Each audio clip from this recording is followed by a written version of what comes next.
welcome back to my channel. If you're new here, thank you for coming. If you have been a loyal subscriber, welcome back, and I appreciate all of you, new or old. Go ahead and subscribe though if you haven't already subscribed. Today's video is definitely going to be worthwhile. This is a direction I wanted to take on my YouTube for so long because I feel like I can really inspire women. I'm a firm believer that sharing your testimony can also help others get through similar experiences and I just felt called to make this video. We're going to be discussing how to become your dream woman. I have 7 ways on how I became kind of my dream woman and working towards even being a Proverbs 31 woman. I'm still striving and doing these things every day so I can consistently show up for myself and be the person that I always knew that I would be in who God called me to be. We are starting with number 1, and I have my notes on my phone, so bear with me. But number 1 is believe your life can be bigger than it is today. I feel like a lot of people call that being delusional, but I don't think it's even being delusional. I think it's having faith in the abilities and the talents that God has given you, but also having faith in God. Like, I know that I can do anything because why? I'm an heir. I am a child of God. I am the head and not the tail. I'm above and not beneath. Like, these are things I say to myself. And I feel like most women don't become the woman of their dreams because they never can picture her. Even stepping out on a leap of faith, moving to Atlanta. Like, I was not supposed to actually move to Atlanta. I was supposed to move to Miami. I don't think it was meant to be for that season in my life. And so I remember coming to Atlanta, and the same day I signed a lease. Mind you, the lease that I signed, yes, I made double the income, but I didn't make enough to comfortably live there. I would have been living paycheck to paycheck in the place that I'm living in right now, but I was like, you know what? I'm confident in my abilities. I'm confident that I'm going to land this 6-figure jobs that I've been interviewing for.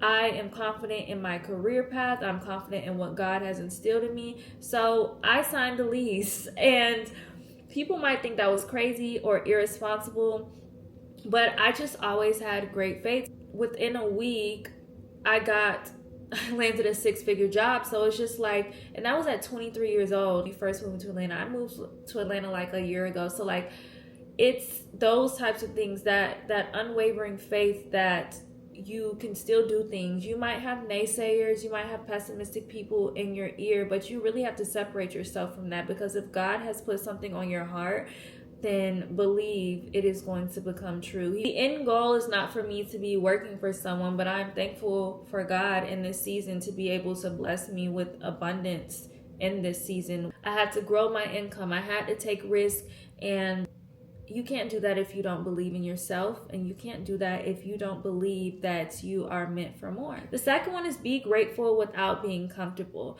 This is so important. All of us are living most likely in answered prayers, and sometimes we forget that where we are now is what we prayed for. And sometimes we become ungrateful for what God has blessed us with when we prayed for it. Be grateful for everything that you have. There was a time, because I've lived here for like a year and some change, so there was a time I was very not happy here. I was not happy here. I was like, my goal is to do X, Y, and Z. My goal is to be able to make multiple streams of income from X, Y, and Z. Why am I not here yet? Why am I in Atlanta right now? Like, I should be in Miami. Like, I was just going through all of these things, and I was thinking to myself, how ungrateful are you that you prayed for this? You prayed for the 6-figure job. You prayed for the high rise with the beautiful view. Like, you prayed for these things, and who are you to complain about these things when God has granted you what you prayed for?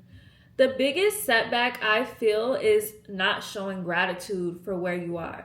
Just never forget how far you've come, because if you keep forgetting how far you've come as you're pursuing these other things, it's very easy to get depressed and in a slump and feel like you're behind or you're not doing good enough. But who says that you're not doing good enough? According to whose standards? Like, the only opinion that matters to me is God. And while some people may think like, like, you're doing good for your age, right? It's not where I want to be, but that doesn't mean I can't be grateful for where I am now. But that also, just because you're grateful does not mean you get comfortable. I think that a lot of people get complacent when they feel like they've reached a certain area in life, and they start doing stupid things. A lot of people get to a place and they get comfortable and they're like, okay, cool. And some people are comfortable where they are and they don't want to keep elevating. They're comfortable staying in the same place. But a lot of people make themselves stagnant because they go and get into debt. They go buy these things. They go flage, this, that, and the third, instead of elevating themselves. So let's say your goal was to retire young, or your goal was to start your own business, or this, that, and the third. Instead of investing it in whatever the case may be, or making your money make more money in general, they go and flage and get all of these things, and they become complacent, and they start getting comfortable with where they're at, and they don't strive for more in life. So don't do that, but still be grateful to God for everything that you have. Anything that I have is because of God, because of what I prayed for, because I'm nothing without Jesus Christ. Like, that's the truth. And I think that once you understand that and you put God first, all of these things will be added on to you. And I had to realize that, because sometimes I would be putting what God blessed me with over Him, and that is the worst thing you can do. Let's move on to number 3. Number 3. Build something that is yours. This is huge because I feel like a lot of women, and maybe it's just male-centered women, but a lot of women tie their self-worth and their value to whatever a man thinks. Or some women hold their value in how pretty they are. I knew for me, I wanted to be a triple threat. Okay, yeah, you're pretty, but what else? So I made sure I excelled in everything academically and within my career, not because I just wanted to be a triple threat, but because I grew up with an independent mom, and I think it almost made me hyper independent, which I'm working to unlearn. Sorry, y'all, my light died, so I had to take a little break. But where was I? I feel like this generation, I don't knock anybody's hustle, because yes, a man should be able to take care of you and grant you your heart's desires. Like, yes, and in a relationship, I agree. But it is okay to have something for your own, because you never want someone to be able to take something away from you. I see a lot of situations where a man would be with a woman, but the woman had nothing going for herself. So when the man decided he was done with her, she felt like she lost it all. Or he would do stuff like cheat or do X, Y, and Z, and he knew that she would always stay because she didn't have nothing else going for herself. So, like, please, again, have something going for yourself. Have an identity outside of a man. I feel like as women, sometimes we are so selfless that we don't understand that we need to put ourselves first in some aspects. Pretty can get you in the room, but your intelligence allows you to stay in the room with these people. And so I've always been the youngest in the room in my career, in organizations I'm involved in. I've always been the youngest in the room.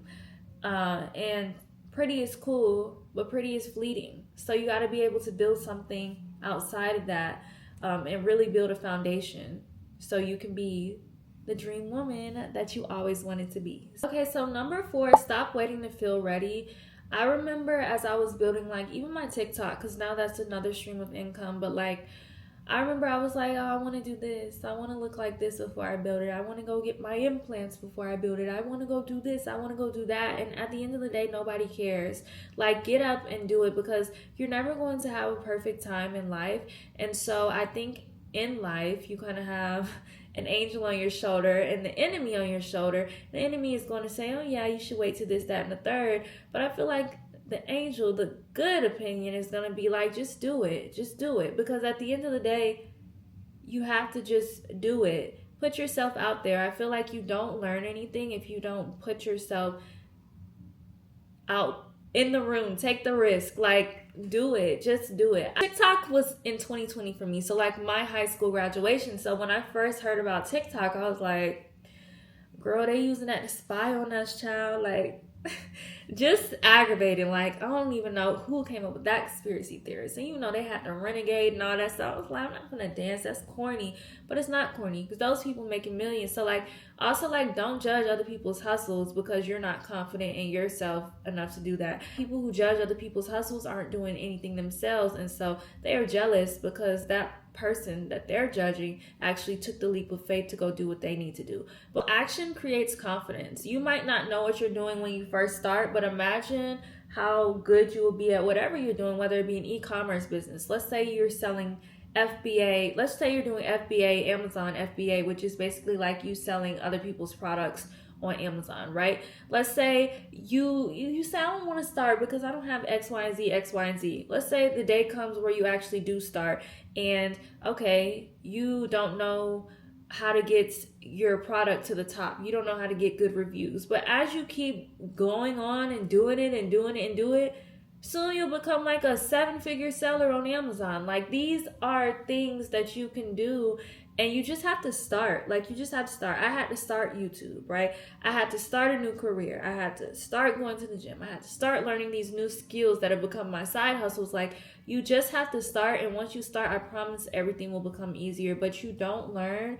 unless without trial and error. There's only so many videos you can watch. There's only so many things you can do. You just got to get out there and do it. Take the leap of faith. Don't be scared. No plan B. This is either going to work or it's going to work. Like, it's only plan A. So if you train your mind to think like that, you have no choice but to make whatever you're dreaming about come true and your desired outcome to come to fruition. That's the truth. Like, you have to work like there's no other option. And that's what I did. So number 5 is protect your environment. I said the woman you're trying to become cannot exist in the same environment that created the old version of you. That is resonant in like friendships, relationships, social media, the conversations you engage in. You become repeatedly what you consume. I'm sitting here indulging in negativity and indulging in, let's say a podcast that's not good for you, that's just spewing hate or things like that, or just gossip or whatever the case may be. An example is the shade room. Like, why are you still following the shade room? You in other people's business.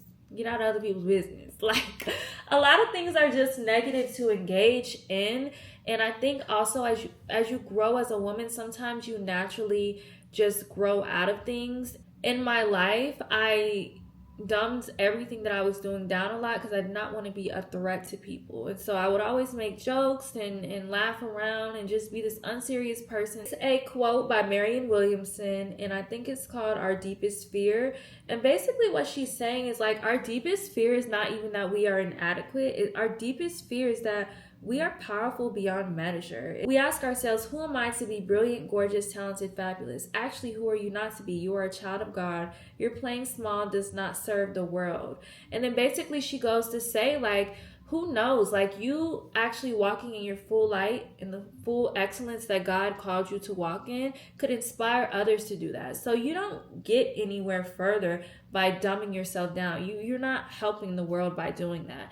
And I feel like for me being funny or witty or whatever the case may be and just being the jokester kind of masked some of these things that I kept inside and about me being unique and actually brilliant and actually the youngest in my career doing what I'm doing and all in tech. And then also like these side hustles that I have that are going to eventually become full-time, like all of these things that I do, and I don't do it for accolades or to get a pat on the back, but I do appreciate surrounding myself with people that treat me and see me for who I really am. I want to be around friends who are on the same trajectory or path as you. So I know for me in this season, like, I'm not worried about doing X, Y, and Z, this, that, and the third. Like, I am strictly worried about getting to the next level. And I'm not even going to say worried because God tells us not to have worry. I am focused on getting to the next level. So if you're not like all in, like focused, this, that, and the third, then we won't click. And it's hard when you're young and so ambitious because a lot of people are focused on like partying and just like looking at the next year or two and like saying like, this is where I want to be here. I'm looking at how to break generational curses. Like, I'm looking at where am I going to be in the next 10 years, 20 years. And so I'm planning now for that in my 20s, because I want to be able to rest by 26/27. Like, this is what I've been working on since I was 16. Like, I've been working since I was 16. I moved up in my career so fast because this was the goal. I was hired for a full-time salary because I worked my butt off as a junior in college, and because of that, I got the title of a manager as soon as I graduated, which they asked for 4 to 6 years for. So I was already making a grown woman's salary in college, and it even propelled me further because after I graduated, now I'm 4 to 6 years ahead of anybody who's even going for this position. That goes to show, like, even in college, I was focused on elevating. I was working my butt off so they could extend my internship to a year, and then so they can turn that into a full-time job. Like, I was really working my butt off, and then now I'm working on building other streams of income so that I can do the things I want to do and pursue the desires of my heart. So, like, you have to be around other ambitious people, because a lot of people your age are not going to understand what you're doing or why you're not choosing not to have fun for this, that, and the third. Now, I think you should always take a break and have fun, but a lot of people aren't going to understand. So please be around evenly yoked people when it comes to friendships that are on the same path as you. If you're a God-fearing woman, be around other God-fearing women. Like, just be on that same path, because when you're not, people start to look at you weird when you say no, or you turn down certain things, or you're saying, oh, I can't actually do it because this, that, and the third. But they take things personal, and things are not personal. And then don't get me started on relationships. Like, relationships can really hinder you if it's not the right person. I always felt like relationships took me away from my focus, away from what I was pursuing. And that means it wasn't a good relationship, because a good relationship is going to make you actually want to be better. And y'all will both be ambitious together. So relationships is another thing that, not that you should run away from, but if that's not the right partner for you, if they're not motivating you, if they're not propelling you forward, if you guys both aren't helping each other, then there's no reason for you all to be together as you're trying to become your dream woman. Next one is heal what needs healing. You know, everything affects us. I think that we don't realize how much our childhood, our experiences that we had in middle, high school, like, all of these things affect us. Past relationships, past friendships, all of these things affect us, how we move in life. It is our responsibility to become healed adults that work to unlearn these bad habits or these bad things. Now, that doesn't mean that we should disregard or, like, just say, act like nothing happened that may have affected you. No. But self-awareness, that's the word I'm looking for. Self-awareness is a huge thing. You can know someone for like 10 years. Well, I don't even think I've known anyone for 10 years except my family. But, like, you can know someone for, like, let's say 5 years, and you can see if they've done any character development at all. Like, some people really live through life and have no character development. Don't want to become better, don't want to strive for more. Like, all of these things that you need to unlearn for you to become the woman of your dreams, so you can be healed not only when you are engaging in relationships, but engaging in friendships. And then when you decide to have a child, you don't want to bring these bad habits and this childhood trauma and put that onto your child. That's the last thing you should want to do. You should want to be better than your parents. And all parents should want their children to be better than them. So, like, you have to really do the work, because you don't want to bleed on people who didn't cut you. You don't want to take what you felt in last relationship. Oh, Tyrone did me wrong. This, that, and the third. This, that, and the third. No, honey. This is not Tyrone, hun. This is not Tyrone. This is Jerome. Okay? And Jerome didn't do nothing to you. Tyrone did. So stop taking what Tyrone did, trying to put that on Jerome. You get what I'm saying?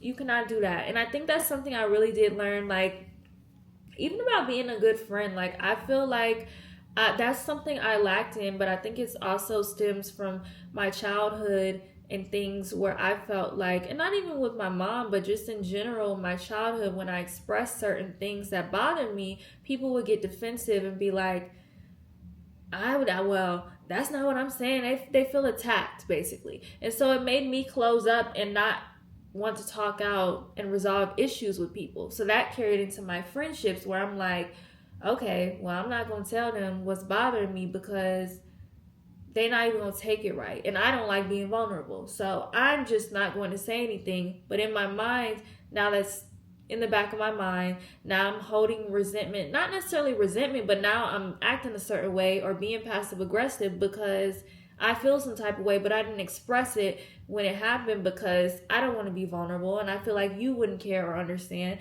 But healed people don't act like that. And that's something that I learned to stop doing. That's not conducive to me being my dream woman. That is a hindrance. That is an immature thing to do, and I won't be doing it. So you have to unlearn these bad habits so that you can excel and be better than who came before you. And if you're not doing that, then you're just not growing. Like, you got to grow as a person. You got to water that woman inside of you too. You can't just be ambitious and still be like a horrible person. The seventh thing is take care of yourself. Like, I talk about striving for all of these things, but still find a way to have some time for like self-exploration and just taking care of yourself. Like, go get your nails and toes done. I get my eyelashes done. I make sure my hair is laid. Like, I take care of myself. Get ready every day. Like, getting ready every morning, doing your hair, putting a little 1-2 on, right? Like, being mindful of how you present yourself. That is so important to you becoming your dream woman, because I feel like you look how you feel. And so if you don't take care of yourself, or if you don't even think you're worthy of taking care of yourself, you're going to act like you're not worthy. You're going to go into this world with that same non-confidence. Whatever you do, take care of yourself. Please. Like, that, it's nothing more to it. Like, get up and take care of yourself. Even aside from hygiene and how you look, like gym, nutrition, like skincare, praying, resting, reading your Bible, that's a part of taking care of yourself too. So just feeding yourself in every aspect, mind, body, and soul, is so important and conducive to you becoming your dream woman. I think the last one is never stop evolving and have grace for yourself, but not too much grace. So for the never stop evolving part, like, I think about the song Lady Lady by Olivia Dean. And like, she's like saying, I used to love this hair, I used to love this, that, and the third, but this new woman I'm growing into, like, this is what she likes to do, this is what she loves, this is, you know what I mean? Like, I love that song, first of all. That's what I think about when I think about this. Like, every level of your life requires a different version of yourself. And you're constantly evolving. And because you're constantly evolving, you're growing and you're learning. So have grace for yourself. I gave myself grace, but that doesn't mean I didn't learn from that situation. And I would never let myself get back into those low vibrational situations again. I learned, but I have grace. But don't have too much grace to where you're just making stupid decisions and you're like, well, I'm gonna have grace on myself, you know. Like, no, we're not doing that. No one's perfect. We're all living and growing. This is everyone's first time living life. And so all you can do is really go to God for guidance. Listen to yourself, listen to your heart. Know that you're constantly changing, and just love yourself. Love yourself in every season of your life, and understand that everything that you're going through in every season of your life is meant to be there. Like, God has orchestrated our life. He's the orchestrator of my life. He's the author of my life. I know that every experience that I encounter is building me into who He has called me to be. And so I sleep well at night knowing that. Like, I sleep well knowing that, and I don't let things really stress me out or get to me, because I'm like, God has it. It's in His hands. But I appreciate every season of my life, and I appreciate the person that I've evolved into in all of those Briannas that I was in every area of my life. Like, the Brianna that was shy, the Brianna that didn't necessarily love herself, didn't know herself well enough to where she was accepting things that shouldn't have been accepted. The Brianna who felt loved and who feels like, ooh, she's ambitious, she's going for what she wants, she's making the little Brianna proud. Like, these are all of the Briannas. I know that's weird to say, like it's a multiverse of Briannas, but like, I have actually never heard I don't think I ever say my name out loud. That's weird. You know when you like come to the realization like, hey, my name's actually Brianna. But anyways, that's a side note. Anyways, what I'm saying is like I appreciate all of these people, even though it's all me, because it's made me into who I'm supposed to be. So appreciate every trial and tribulation, every good thing in your life, everything. So those are the 8 things that completely changed my life as a woman and as I'm growing into this Proverbs 31 woman, and really just a woman who goes after what she wants and is still striving for what she wants. Like I keep these things, these 8, I think it was like 7 or 8 things close to me. I keep God first and foremost. I want to be a good steward of what God has blessed me with, and I keep him first. I show gratitude because he didn't have to bless me with all of these things, and he has. He didn't have to bless me with even ambition, faith, all of these talents or all of these things that he's instilled in me. But I also think about the parable of the talents, which you need to go read. And we all need to strive to be a good steward of what God has blessed us with. We all want to come back. If he's blessed us with 5 talents, we need to come back with 10, showing that we're a good steward of the things that he's blessed us with. So when he comes back, he can say, "Well done, my good and faithful servant." Like, keep God first, and everything else will come to you.